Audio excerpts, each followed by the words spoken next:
कार्यक्रमाला उशीर झाला त्याबद्दल मी आपल्या सर्वांची माफी मागतो।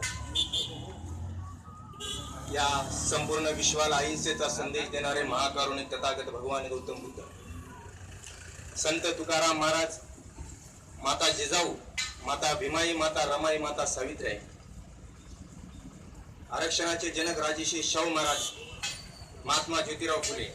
भारतीय राज्यघटनेचे शिल्पकार बोधिसत्व परमपूज्य डॉक्टर बाबासाहेब आंबेडकर, आणि आज या ठिकाणी ज्यांची जयंती आहे ते बहुजन प्रतिपादक कुलवाडी भूषण छत्रपती शिवाजी महाराज,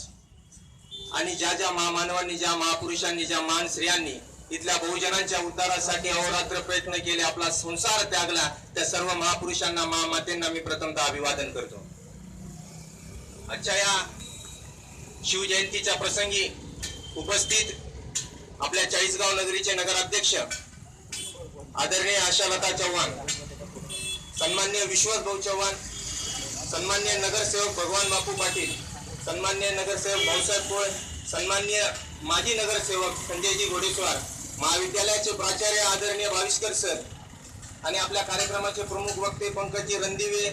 आमचे सुभाषजी राठोड, निलेश भाऊ आहेत, योगेश भाऊ आहेत, तसेच सर्व सन्माननीय आमचे कलाकार संजय भाऊ सोनवणे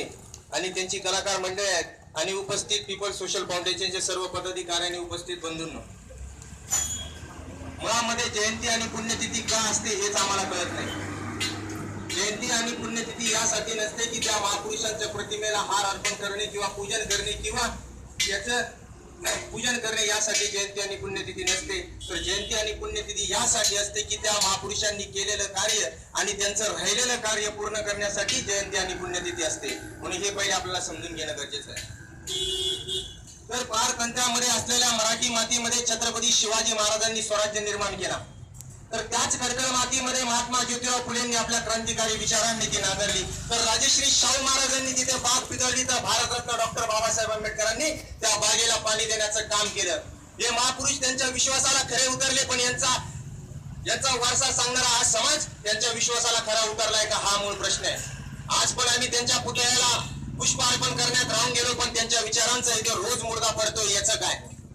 म्हणून सांगायचा विषय आज आपण हाच ठेवलाय की संघर्ष अजून संपलेला नाही। मुळात बाबासाहेब असं म्हणतात की ज्या समाजाला आपला इतिहास माहिती नसतो तो समाज आपलं भविष्य कधीच निर्माण करू